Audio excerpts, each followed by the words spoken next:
Opo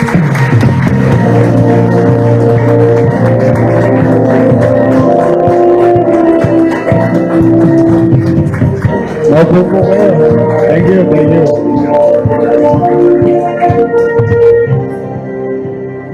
Salamat, Kaloy. Sobra-sobra naman yung pagpapakilala sa akin ni Kaloy. Wala po, basta tayo, ano lang. I appreciate it, with all honesty. I'm humbled with the way you described me a while ago, but baka lang ma-oversell ako. Tumaas ang expectation nyo. I'm no ordinary. I'm just like one of those 1,600 plus mayors of the country. At mas marami dyan, maybe underrated lang. Dahil hindi napapansin. Mas magaling po sa atin. But today, thank you very much, Aloy. Thank you for me. At sa atin pong minamahal na 24 oras ko rin halos nakakasama noong panahon ng pandemya. I beg the indulgence of our foreign guests. I'll do Taglish. You know, my English is good only for 2 minutes. After that, finish or not finish, you pass your paper. But I'll try to... I'll try my best. But sometimes my nose will always bleed when I speak English.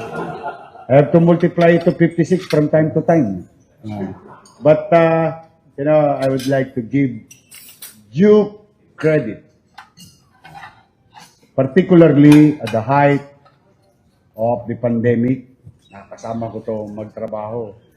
Sila nila Anyo, yan, yung mga sekretary ng bansa na naging katulong ng lokal na pamahalaan to synchronize actions and plan to keep the people of this country and our city hoping that mabawasan yung aming what we call the possible mortality rate during the COVID time.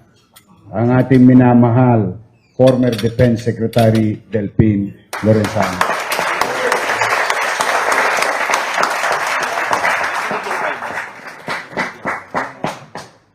Kasama ko napupuyat yan.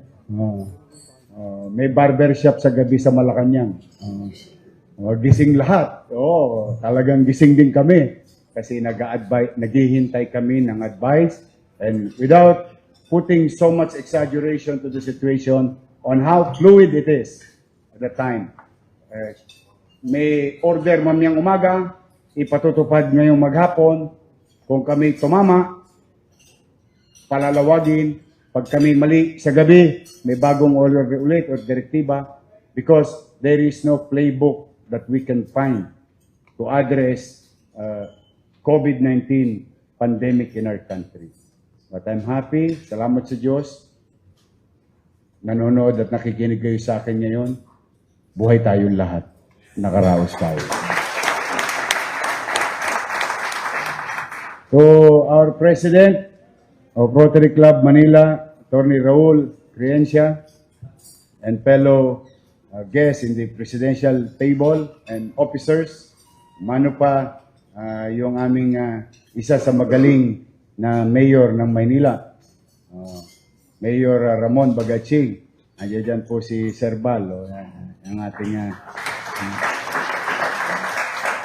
in fact, as we speak, still, yung mga lahi ng magaling naming mayor ay patuloy na naglilingkod sa lungsod ng Maynila. In the likes of Councilor DJ Bagaching of 4th District and former Congresswoman Crystal Bagaching, now the head of the Manila Tourism Department ng City Government.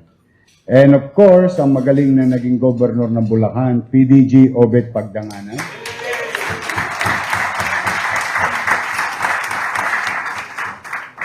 PP Jackie Rodriguez. Yung mga kasama mo, pwedeng sumali pa sa tanghalan ng kampiyon. Meron kasi naalala ko noong dekada 80, May portion sa tanghalan ng kampyon. Yung pwede pa kami portion. At aming isang nakasamang tumulong sa amin noong pandemya. Personal niyang pera. Pinagkatiwala niya sa lungsod. Isa rin nating magaling na Rotarian. PP Hermes Guerra.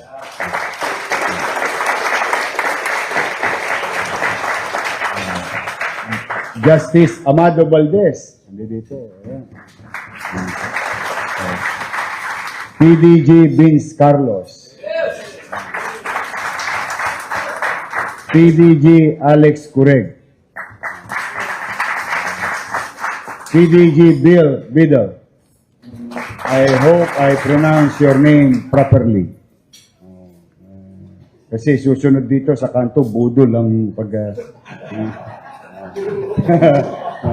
alam mo kami naman sa Tondo, di ba? Mga tolonggas din kami minsan. But I'm really afraid to... I hope I pronounce it correctly. And meron ako dyan isang kasama, taga-Tondo rin. Kusyal din po natin, who grew up like me.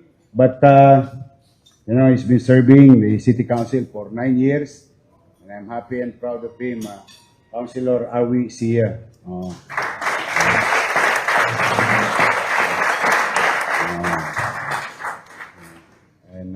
Salamat sa lahat naman ng mga special guests at bisita, members. Magandang tanghali po sa inyong lahat. At sa ating may birthday na bagong tuli.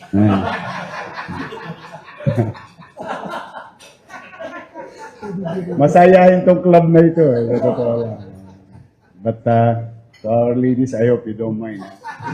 No offense, ayoko po maka-open. But sometimes kami may mga lengguwahe kami lang nagkakaintindihan.